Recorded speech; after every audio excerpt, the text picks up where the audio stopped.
Fonte de paz que Jesus me deu, graça, graça, graça maior que o pecado meu.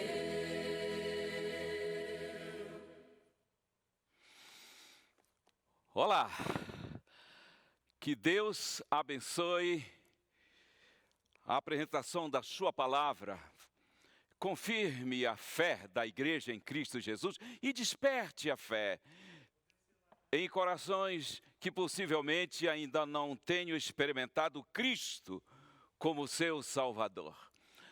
Estamos com essa série, vamos começar essa série, Figuras da Salvação, Justificação, Reconciliação, Redenção, Propiciação, Santificação. Será um imenso prazer conviver com vocês esses 5 domingos, sempre às 20 horas. E eu quero fazer aqui uma conexão, uma sinergia, que na sequência desta série vem Michelson Borges. Que Deus abençoe muito esse seu servo na exposição da palavra. Hoje, justificação pela fé em Cristo. É sempre bom destacar em Cristo, porque é nele que a nossa fé, que também é um dom seu, se fixa para receber seu perdão e também para andar em comunhão e andar na vida cristã. O texto está aí, eu vou ler Romanos capítulo 3, verso 21 a 26. Mas agora, sem lei, isto é, sem esforço humano, sem obediência legalista, com o objetivo de conquistar a salvação, se manifestou a justiça de Deus, testemunhada ou apresentada pelos profetas e pela lei, apresentada pelos profetas do Velho Testamento e por toda aquela manifestação da graça divina nos 5 livros de Moisés. Pois todos pecaram e carecem da glória de Deus, sendo justificados gratuitamente por sua graça, mediante a redenção que é em Cristo Jesus, a quem Deus propôs no seu sangue. Assim que é uma proposta divina a nossa salvação, mediante a fé, isto é, mediante a fé em Cristo Jesus, para a manifestação da sua justiça, isto é, o seu perdão, por ter Deus, na sua tolerância, deixado impunes os pecados anteriormente cometidos. Tendo em vista a manifestação da sua justiça no tempo presente, para ele mesmo ser justo e justificador daquele que tem fé em Jesus. Justiça divina. O que é justiça divina? Justiça divina é o seu perdão. E quando a justiça divina alcança o pecador, a palavra de Deus está dizendo que ele é fiel e ele é justo. O que significa isso? Fiel porque ele acredita perdão ao arrependido. Ele prometeu. Quem se arrepender recebe o perdão. Então ele é fiel. Agora, por que ele é justo? Eis o âmago da justificação pela fé em Cristo Jesus. Ele é justo em perdoar exatamente porque ele conquistou esse direito de perdoar. O Senhor Jesus não perdoa o pecador simplesmente porque ele quer, ou porque ele quis, ou porque ele é amor. Ele perdoa o pecador porque ele conquistou o direito de perdoar ao assumir a culpa. Então, olha que coisa linda. Ele é fiel, porque prometeu perdoar o arrependido. E ele é justo, porque não passa a mão sobre o pecado. Ele assumiu o pecado. E então pode perdoar o pecador. Quando nós pensamos em justificação, é uma linguagem forense. Assim, essa expressão nos leva para um ambiente de fórum, onde está ali o réu e está ali o juiz, e esse réu inevitavelmente terá que ser condenado. Assim, somos nós diante de Deus, condenados. Não houvesse Cristo assumido o nosso lugar. Então, a doutrina da graça, nessa vertente da justificação pela fé, tem como objetivo trazer a paz para o nosso coração, expulsar a culpa, como vai ser a ênfase da pregação deste momento. O que é justiça? O que é ser justo? O que é ser injusto? Justiça é a lei vigente de um país. Ser justo é estar em harmonia com essa justiça. Ser injusto é estar em desarmonia. Então, a humanidade pecou e Paulo então diz: todos pecaram. Então toda a humanidade é, diante da lei divina, injusta. Agora, a pergunta que cruza esses milênios de pecado é: como voltar a ser justo? Como o injusto voltar a ser justo? Aí, minha gente, a primeira tentativa é agradar a Deus através do esforço pessoal. Isso você vai ver nas mais primitivas civilizações, nas civilizações tribais. Você vai ver isso até em pessoas que têm consciência cristã. Uma tentativa de agradar a Deus. Porque o ser humano sabe que ele tem dívida espiritual diante de Deus. Então, a doutrina da justificação pela fé vem dizendo que não é por esforço humano, de nenhuma forma, é por manter a fé em Cristo Jesus, que quitou a nossa dívida na cruz do Calvário. Qual então é a causa dessa condenação? A causa dessa condenação é o pecado. O que diz o apóstolo Paulo? Todos pecaram. Esta é a causa da condenação. E qual que é a extensão? Ninguém escapa. A extensão é que a morte entrou por um homem e todos morreram. Segundo está aí segundo Paulo escreve aí em Romanos, no capítulo 5, verso 12 e 18. Agora, a causa da nossa justificação, qual é a causa da nossa justificação? Isaías 53, verso 11, coloca Cristo como a causa da nossa justificação. Por quê? Porque Ele nos substituiu no juízo que era para cair sobre nós, Ele trouxe para si. Essa justificação tem dois aspectos: a justificação temporal e a justificação pela fé em Cristo Jesus. Deixa eu falar um pouco sobre isso. O ser humano era para ser fulminado assim que ele pecou. Era para ele ser extinto assim que pecou. Não foi porque a salvação, porque o perdão de Deus antecedeu o pecado. Assim, é a disposição de Cristo em ficar no lugar do pecador, barrou o juízo sobre o Adão e Eva, assim que eles pecaram, sobre o ser humano pecador. E isso se alonga dentro da história humana. O ser humano só respira porque ele está perdoado para viver essa vida. Chama-se perdão temporal. Na cidade de Listra, Paulo e Barnabé chegaram, isso está aí em Atos 14, eles curaram um aleijado, e este ficou tão eufórico e começou a dar glória a Deus, e a multidão de pagãos disse: deuses baixaram até nós, e queriam adorar Paulo e Barnabé como deuses. Paulo se levantou e fez um discurso.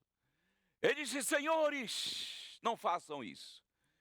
Nós somos homens. Nós estamos apenas apresentando a vocês o Deus que vocês não conhecem. O Deus que criou os céus, a terra e que mantém estações frutíferas. O que é isso?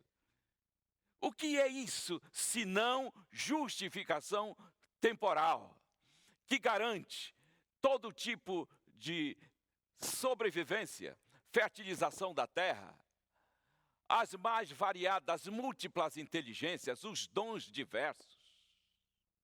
Tudo provém do Senhor Deus, mas provém da cruz de Cristo. Provém de um Deus que quis perdoar o culpado.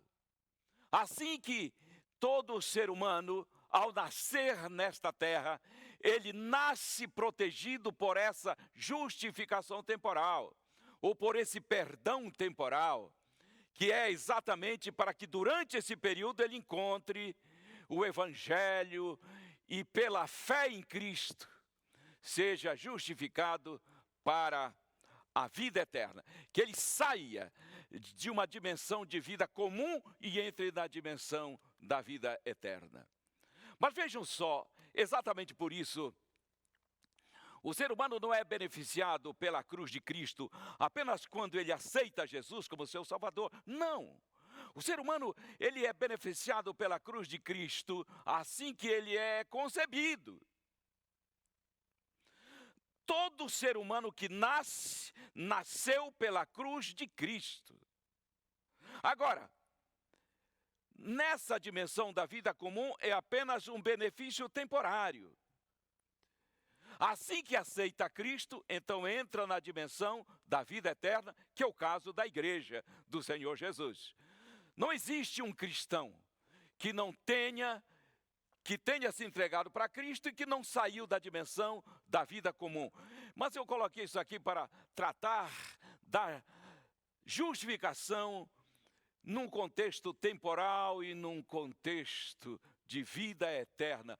Como é maravilhoso o nosso Deus.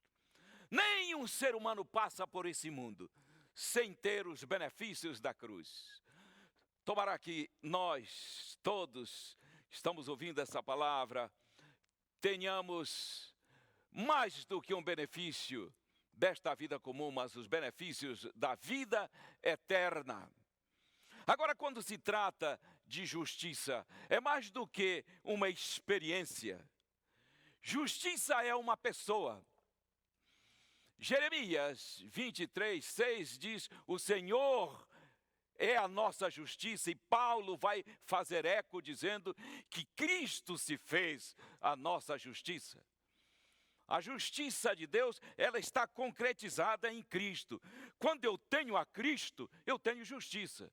Se eu tenho justiça divina, eu estou livre das consequências do pecado, consequências espirituais, isto é, a condenação. E é nesse trilho que as coisas fluem. Qual é a abrangência da justificação? É igual a do pecado. O pecado teve uma abrangência global e a justificação também. Jesus disse a Nicodemos: Deus amou o mundo. Essa é a abrangência da justificação.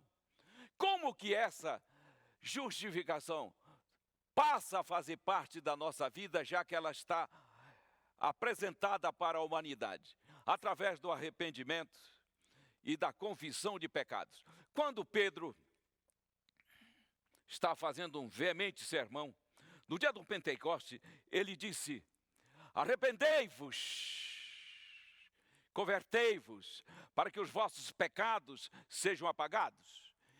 Então, aqui nós temos a condição em que o ser humano pode receber o perdão de Deus no contexto de crédito. Porque o perdão de Deus não é algo que ele inventa quando a pessoa se arrepende. O perdão de Deus ele acredita ao arrependido. Mas o perdão de Deus existe desde os tempos eternos. Por isso que a justificação pela fé, ela é precedida pela entrega do coração, pelo rendimento do coração. Só vai existir justificação, confirmação do perdão, naquele que se arrepende plenamente. Por isso, a justificação é a mesma coisa que perdão. Quando que uma pessoa é justificada? Quando ela recebe o crédito do perdão na sua vida, porque se arrependeu, porque confessou e se entregou.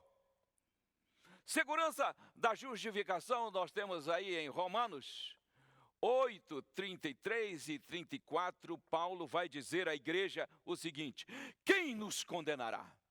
Quem nos acusará?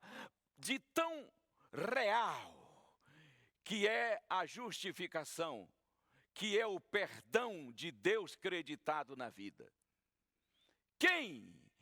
Ele faz um desafio ao inferno, pode nos condenar, uma vez que entregamos nossa vida ao Senhor Jesus. É nessa segurança que nós avançamos. O Evangelho faz com que o ser humano tire os olhos de si e olhe para Jesus. Romanos 3:26, Gálatas 3:26 e Isaías 45:22 são passagens que apresentam ao ser humano a necessidade de deslocar-se de si e olhar para fora. Olhar para a salvação provida fora de si. Fé em Jesus, diz Paulo. Isaías diz: olhai para mim e sede salvos todos os recantos da terra. Quando o ser humano se fixa nele, essa é uma estratégia do diabo, fazer com que o ser humano fique olhando para si, para dentro de si. Não é apenas uma ênfase de correntes filosóficas. O antigo Israel foi presa disso. O legalismo que dominou Israel foi essa vitória do inimigo de fazer com que os povos de Deus olhassem para si e não olhassem para fora de si. De dentro de nós não vem nada, agora de fora de nós vem tudo. Precisamos disso, sempre e sempre, de um poder que vem de fora e vem do alto. A justificação pela fé em Cristo Jesus, ela é instantânea. Assim como o pecado perverteu instantaneamente, a justificação salva instantaneamente. Provérbios 28:13, aquele que encobre suas transgressões nunca prosperará, mas aquele que confessa e deixa alcança misericórdia. Essa prosperação não é uma prosperação material, é espiritual. Prosperar no sentido de sair de um mundo de culpa para um mundo de paz em Cristo Jesus. O Arthur Daniels é um teólogo adventista. Ele escreveu um livro maravilhoso chamado Cristo, Justiça Nossa. Na página 17, ele diz assim: devia ser tão claramente entendido como um pecador pode se transformar num santo, assim como fomos ensinados que Adão, um santo, foi transformado num pecador. Olha que coisa linda. o raciocínio dele brilhante. Eu lembro que uma vez eu estava pregando e um rapaz de uns 18 anos, estava bem na frente assim. Quando apresentei esse pensamento de Arnold Daniels, devia ser claramente compreendido. Como que um pecador pode ser transformado num santo? Assim como fomos ensinados que Adão, o santo, foi transformado num pecador. Ele fez assim. Entendi, disse ele. Entendi. Por quê? Eu pergunto para vocês, o que tem mais poder? O pecado em perverter ou a graça em converter? Evidentemente que é a graça.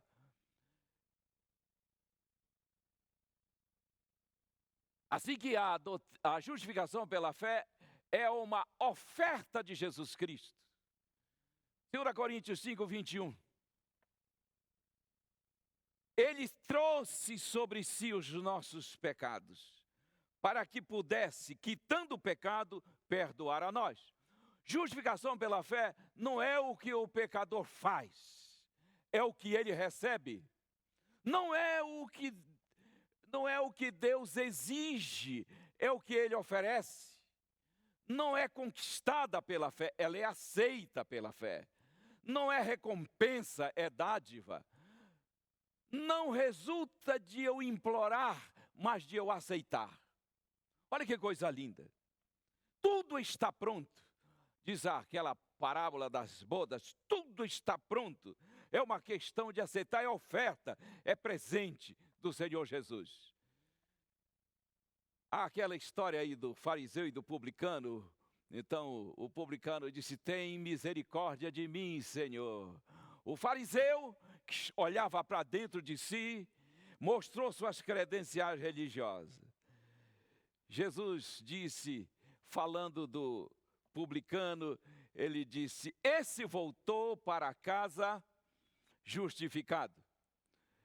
Porque arrependeu-se e entregou o seu coração. Essa pergunta sempre cabe. Como que uma pessoa deve voltar para casa quando ela vem a um culto? Justificada em Cristo Jesus.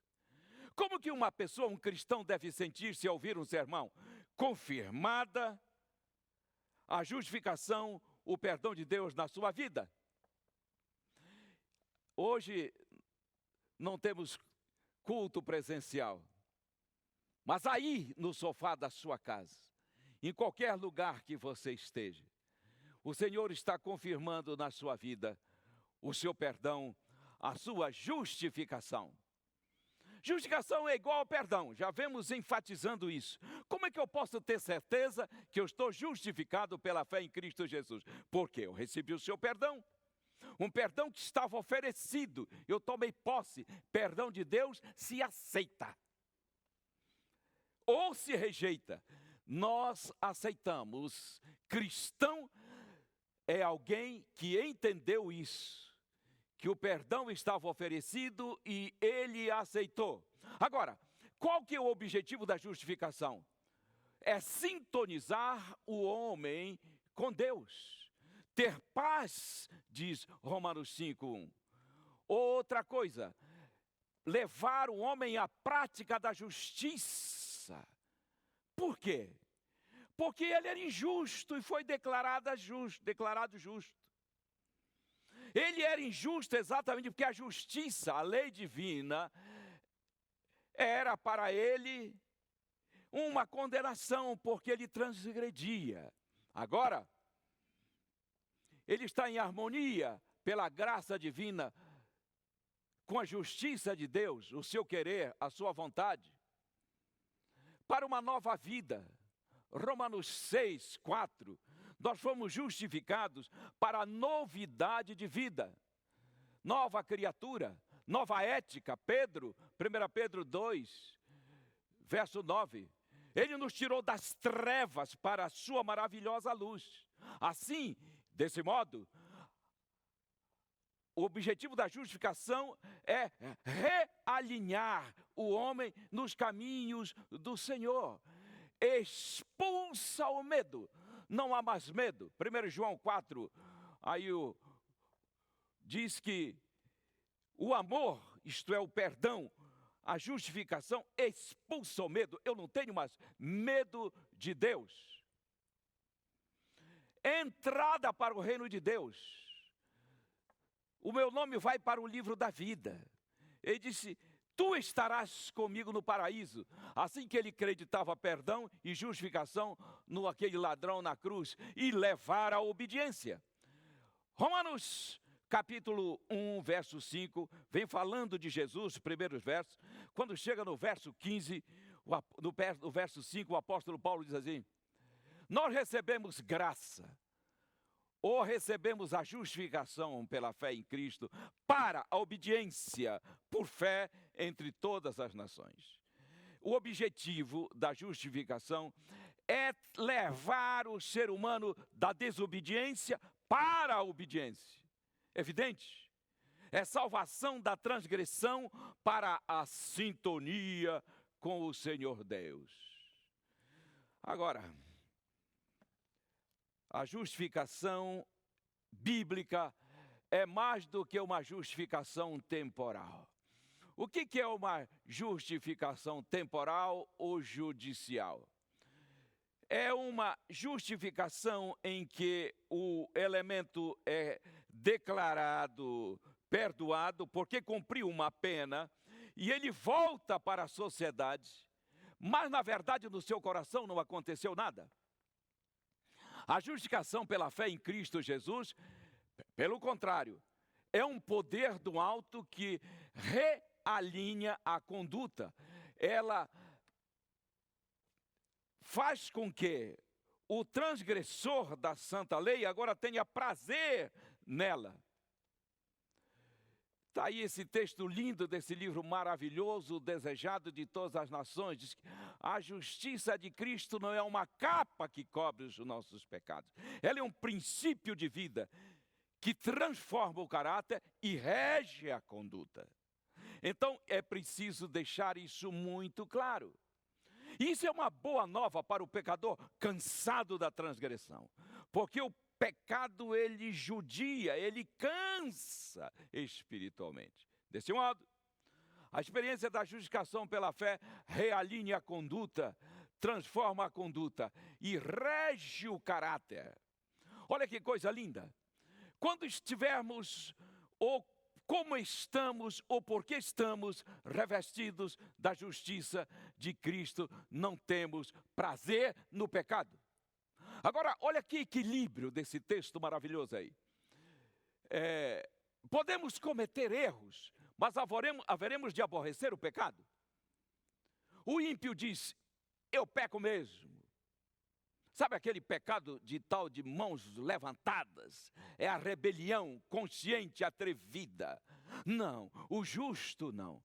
O justificado, quando ele comete um erro, ele se entristece porque machucou o coração do seu Criador. Aquela experiência do cântico natalino, quando Jesus Cristo nasceu, quando Gabriel disse assim, não tenho medo, porque acaba de nascer em Belém o Salvador do mundo que é Cristo. Assim que ele terminou de falar isso, um coro de anjos começou a cantar glória a Deus nas alturas e paz na terra entre os homens. O que esse cântico natalino tem na sua essência teológica? Eles estão cantando a santa lei de Deus. Glória a Deus nas alturas, a primeira tábua da lei de Deus. E paz na terra entre os, segunda tábua da lei de Deus.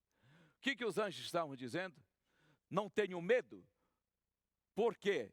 Porque acaba de nascer em Belém aquele que veio dar glória a Deus e aquele que veio amar a humanidade. Não tenho medo por quê?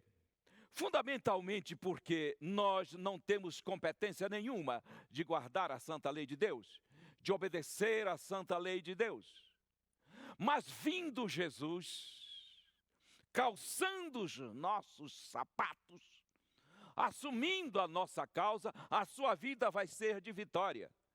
A conclusão disso é, ele nunca pecou.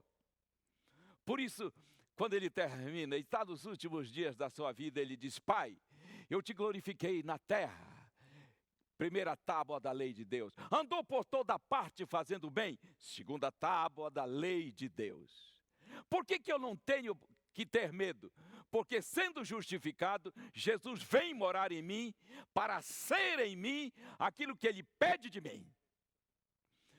Ok? A sua vida vitoriosa foi uma conquista para que Ele pudesse viver em mim as vitórias que Ele viveu naquele corpo galileu que Ele assumiu. Que privilégio!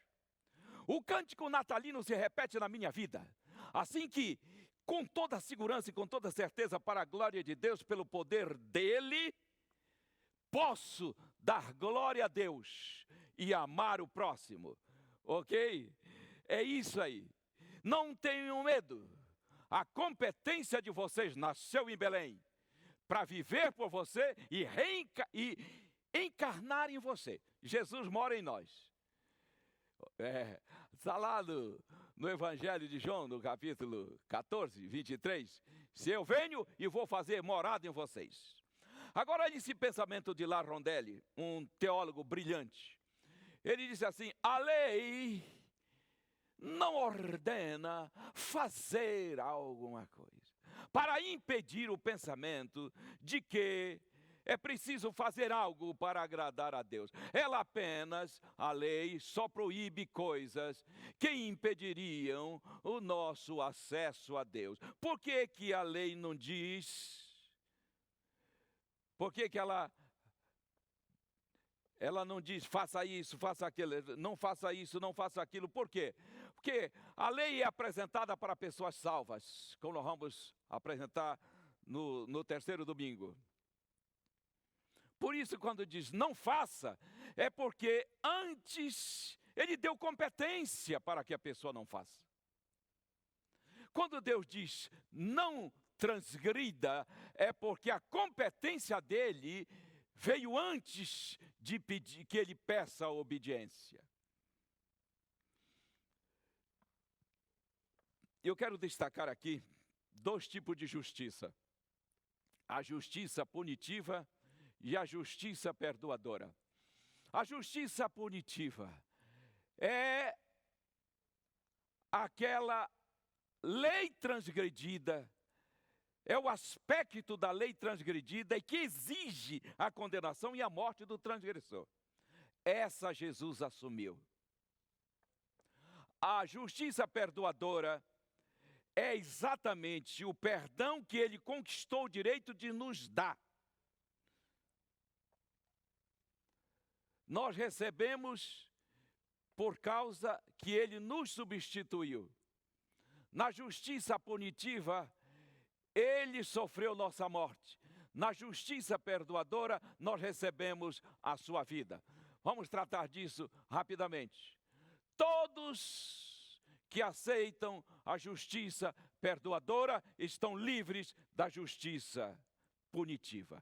É isso que é preciso enfatizar para que você e eu tenhamos confiança.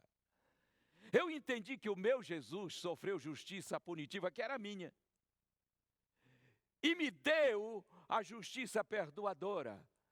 Por isso eu estou livre da justiça punitiva. Agora, todos que rejeitam a justiça perdoadora terão que enfrentar a justiça punitiva.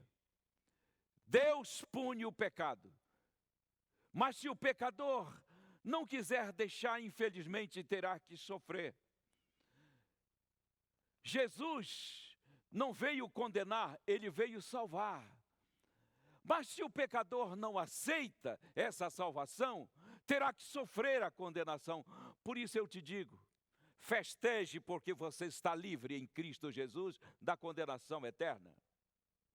Se você está começando a vida cristã, aceite isso e esteja livre da condenação. Outra coisa, a justiça perdoadora é dádiva imerecida, justiça punitiva é juízo merecido. Quando aqueles perdidos sofrerem o juízo final de Deus, o juízo executivo final. Aquilo é merecido. Agora, quando eu recebo o perdão de Deus, é imerecido, é dom. Jesus sofreu juízo merecido. Olha que coisa impressionante. Jesus sofreu juízo merecido. Por quê? Porque ele nos substituiu. Se ele substituiu, o que caiu sobre ele foi por merecimento, porque era nosso substituto. Isso é um amor estupendo que nós não compreendemos. Como escreveu meu amigo, o Mário Jorge Lima, que amor é esse? Com exclamações imensas. Jesus mereceu a morte porque assumiu o que era nosso. Então, todos os impropérios com os quais aquela massa acutilou Jesus no Calvário eram merecidos. Qualquer adjetivo infernal que jogassem sobre ele era merecido, porque ele estava como nosso substituto. Agora, o seu perdão concedido a mim é imerecido, mas eu aceitei porque veio com a sua graça. Justiça divina é dar ao pecador o que ele não merece, que é o seu perdão. Louvado seja Deus por isso. Justiça punitiva caiu sobre Jesus e teve o seu fim porque ele não pecou. Ele extinguiu a punição. Cristo sofreu justiça punitiva que era nossa e extinguiu a punição para todo aquele que o recebe. Não existe mais condenação. É assim que a gente avança em direção ao glorioso dia da volta do Senhor Jesus. A justiça perdoadora, recebida pelo pecador, o justifica e confirma a soberania de Deus. Em que sentido? No sentido de que ele é soberano, que a sua lei é justa, perfeita, recebendo o perdão dele, a sua justiça. Estamos confirmando que ele é verdadeiro e justo. A justiça perdoadora, recebida pelo pecador, o justifica e o leva a viver justiça a princípio, que são os princípios da lei divina. Assim como Cristo viveu, morando em nós, vai viver em nós. Jesus viveu justiça a princípio, sofreu justiça punitiva. Por isso, pode acreditar a nós, tanto a quitação da nossa dívida espiritual, como suas vitórias sobre o pecado. Entendemos isso?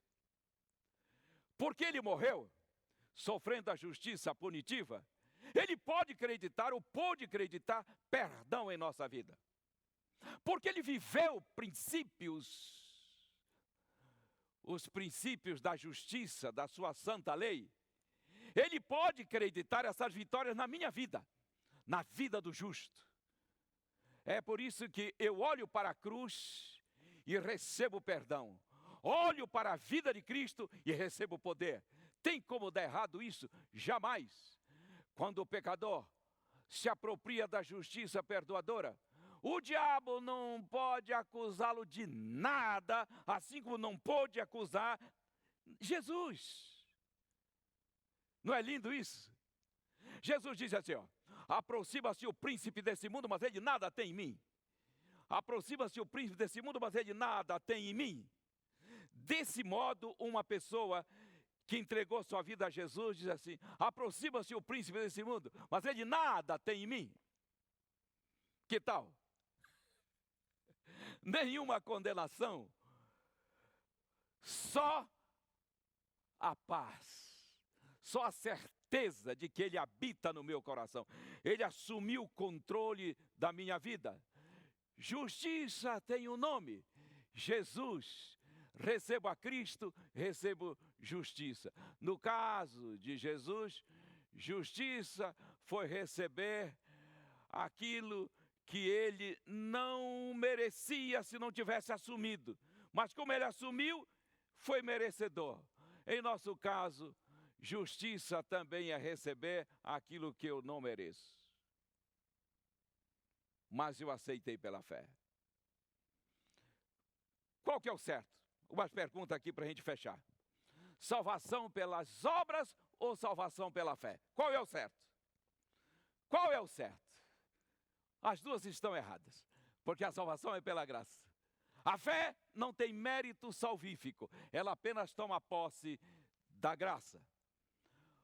O que significa nenhuma condenação para aqueles que entregaram a vida a Jesus? Nenhuma é nenhuma. Olha para o passado, está tudo asfaltadinho a sua existência, em nome de Jesus. Nossa obediência contribui para a nossa salvação? Nada. Nossa obediência não tem 1 grama sequer de peso para a nossa salvação. Por quê? Porque quando Deus pede obediência é porque Ele já salvou. Eu vou enfatizar isso quando falar de redenção.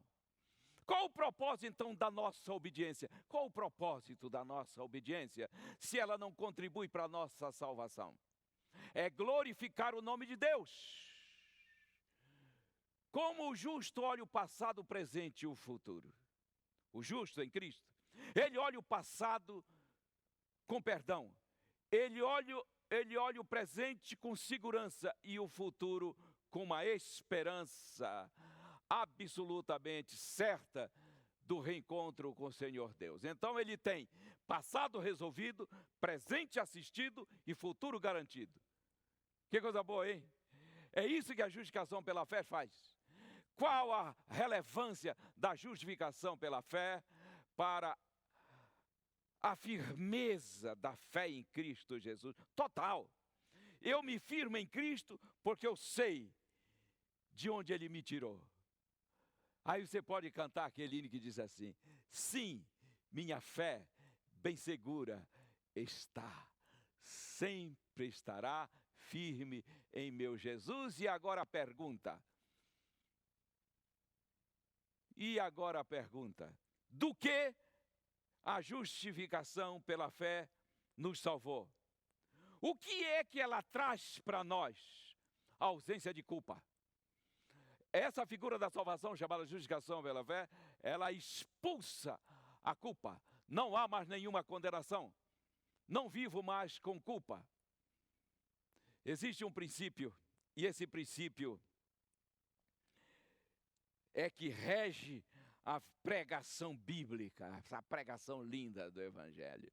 Ela diz assim aos pregadores: feche sempre com o Evangelho. E eu vou fechar. Você que entregou sua vida a Jesus. Você que um dia disse: meu Pai, entendi o teu Evangelho. Que Jesus morreu em meu lugar.